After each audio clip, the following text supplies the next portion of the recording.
You will hear a conversation between two students about buying a used car.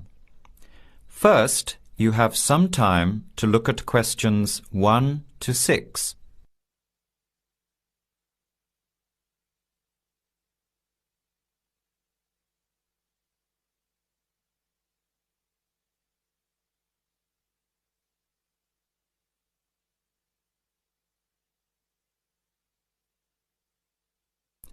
Answer the questions as you listen.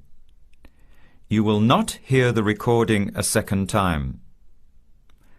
Listen carefully to the conversation and answer questions 1 to 6.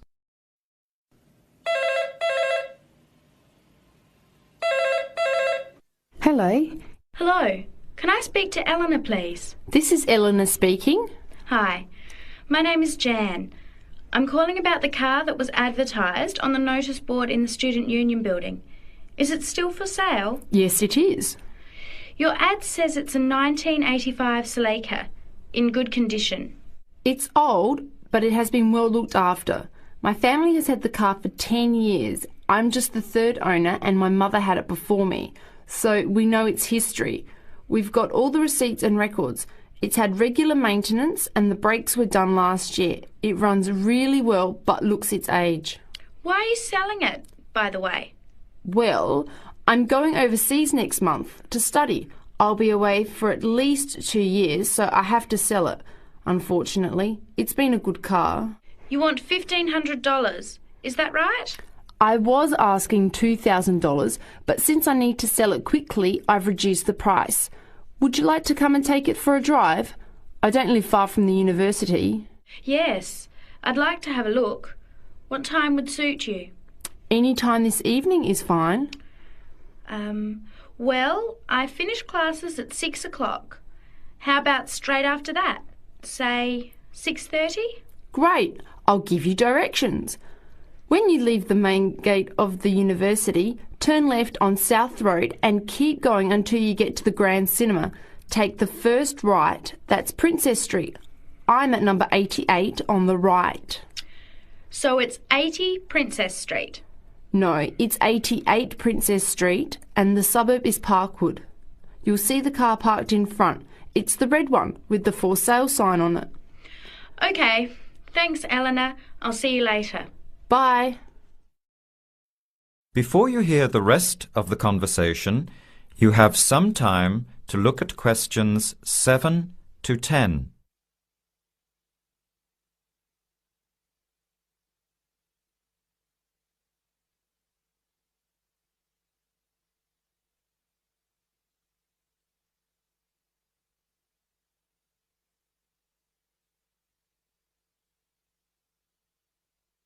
Later that day, at the university, Jan meets up with her friend Sam and tells him about the car. Hi, Sam. Hey, Jan. What's happening? I'm glad I ran into you. I've decided I have to get a car. You're going to buy a car? Do you really need one? I'd probably still be driving, except that my car broke down last year. Instead of getting another one, I just moved closer to the university and went back to riding a bike. Better for the environment, better for my health, and I save a lot of money. Did it really cost that much? Well, when you think of registration, insurance, rising petrol costs, parking plus maintenance and repairs, it adds up. I know it's going to be expensive, but I really need my own transportation. It takes half an hour by bus each way to university as it is. But now I'm working at night in the city. There's no way I want to hang around waiting for a bus late at night, then walk 3 blocks home alone. Hey, I think you've got a point there. So what kind of car are you looking at? It's an 85 Celica, same kind as I used to have. The owner's asking $1,500. That's pretty old. How many kilometres has it done? You know, I forgot to ask.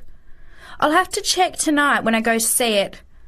Would you be able to come with me to have a look? At about 6:30? Sure, I'll come, but I don't know a lot about cars. I do know one thing, though.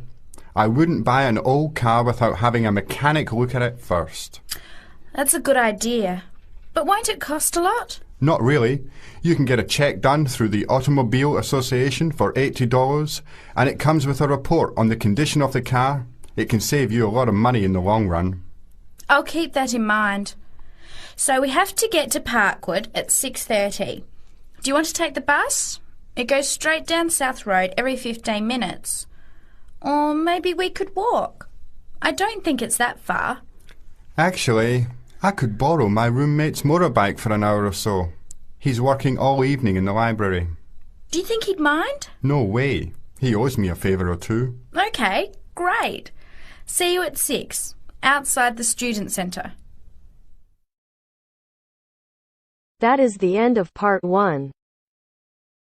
You now have half a minute to check your answers.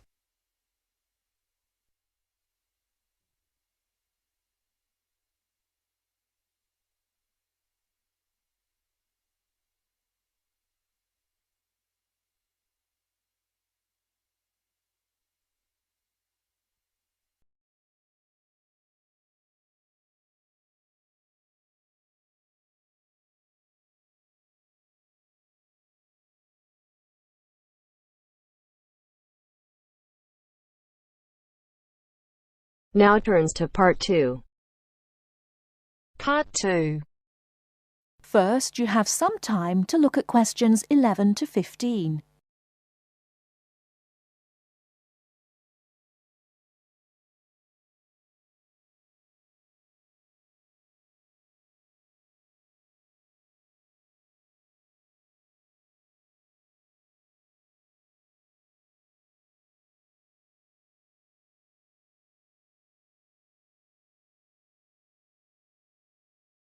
Now, listen carefully and answer questions 11 to 15. Starting at the beginning, you can see the on-off switch just beneath the two lights.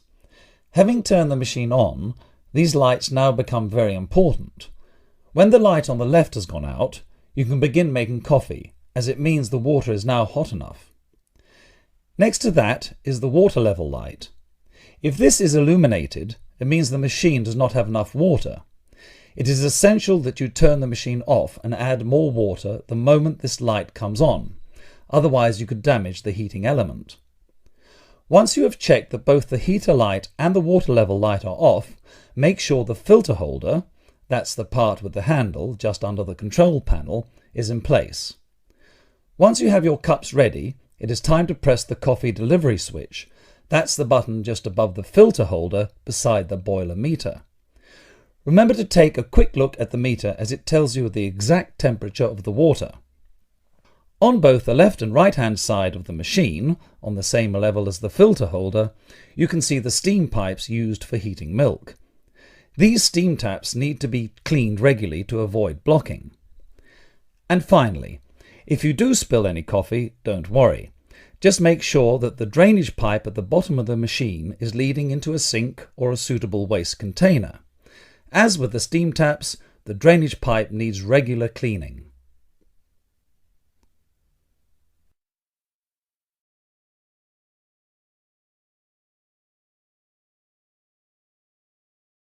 Before you hear the rest of the talk, you have some time to look at questions 16 to 20.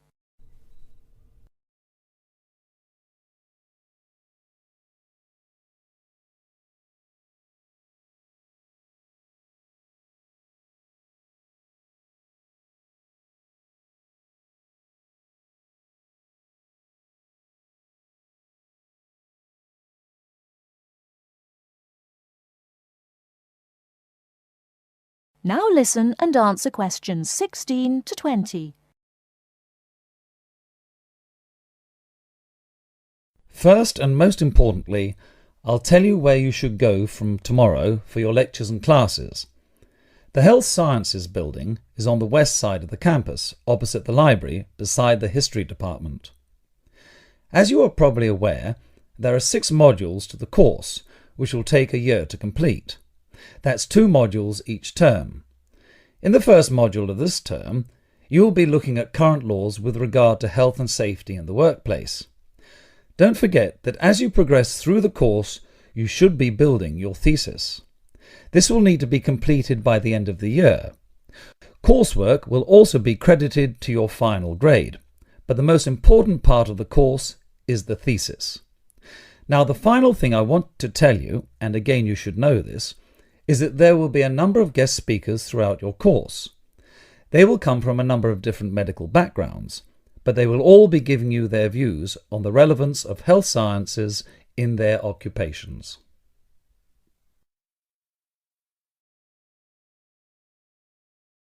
That is the end of part 2. You now have half a minute to check your answers.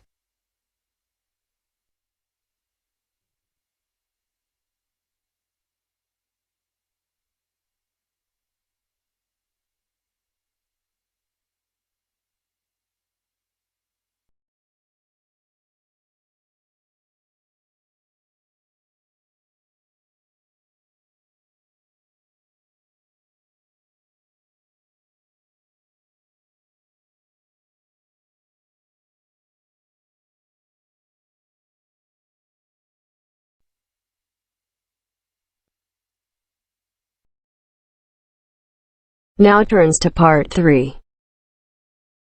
Part 3. You are going to hear a conversation between an interviewer and a professor. First, you have some time to look at questions 21 to 26.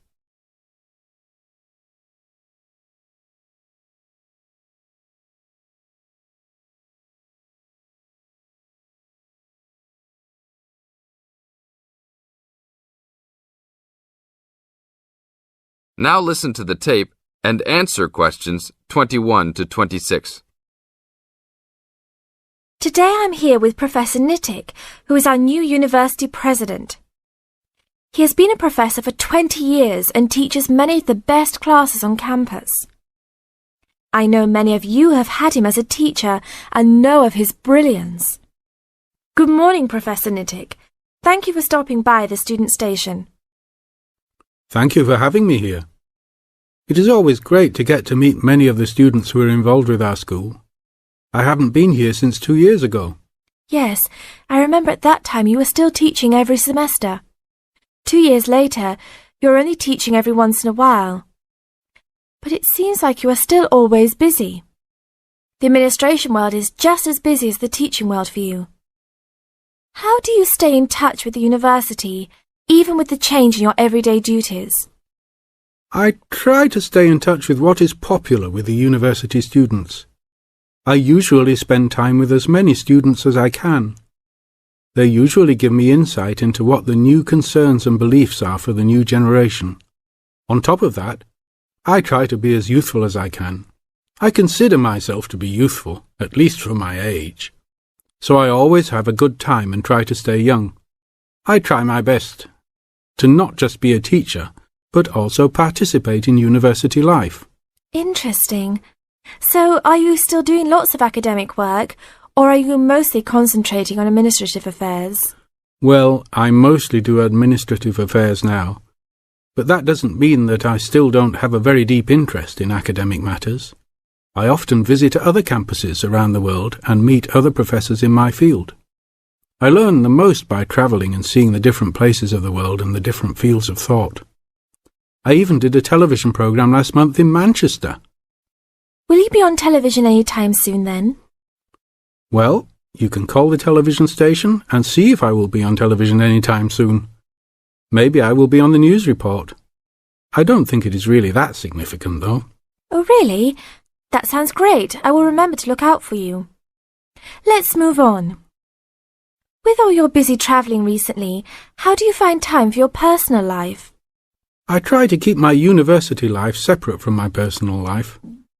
Sometimes it's hard to find time to just take my wife and 3 kids out for a family dinner, but usually we all manage to get together every few days. I'm taking a few weeks off next month to take my family down to South America, to Brazil for a few days. I can't wait to just sit on the beach. Wow, that sounds like a wonderful trip. Professor Nittick, could you tell the audience a little about what goes on in an average day of a university administrator? An average day? Oh, I don't think there is such thing as an average day for me. The last few weeks I've been travelling all the time.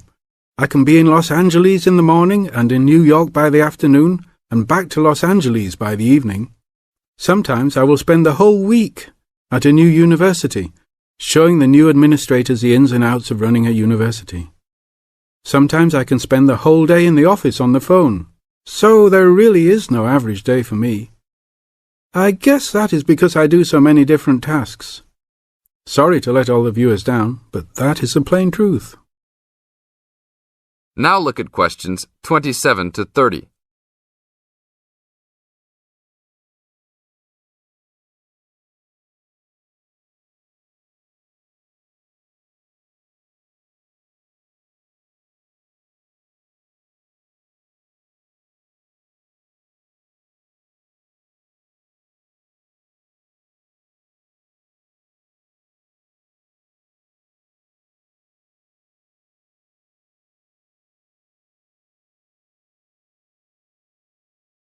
Now listen to the tape and answer questions 27 to 30.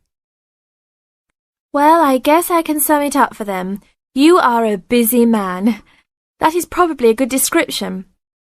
So, are there any immediate plans for the coming few weeks? Well, I'm in Los Angeles for the next 2 days, and then I fly to Colorado to meet a new prospective professor for our university. I will be in Colorado for about a week. Then I go to Japan for the next 10 days to meet with our university branch in Japan about record sales there. After that, I return to Los Angeles for a week, just in time for the graduation of the class of 2001. There you have it, my next month's schedule. Thank you very much, Professor Nittick. I always enjoy having you on our show. We hope to have you back on our show next time.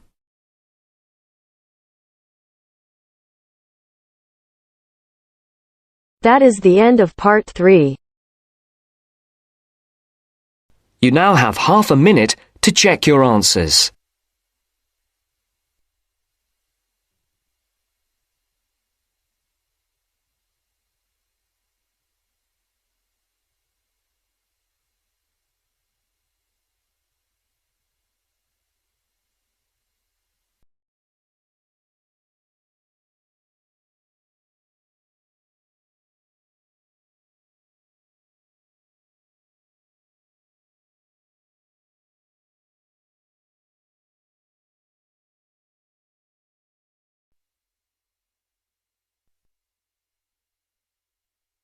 Now turns to part 4. Part 4. You will hear a talk on seasonal affective disorder. First, you have some time to look at questions 31 to 40.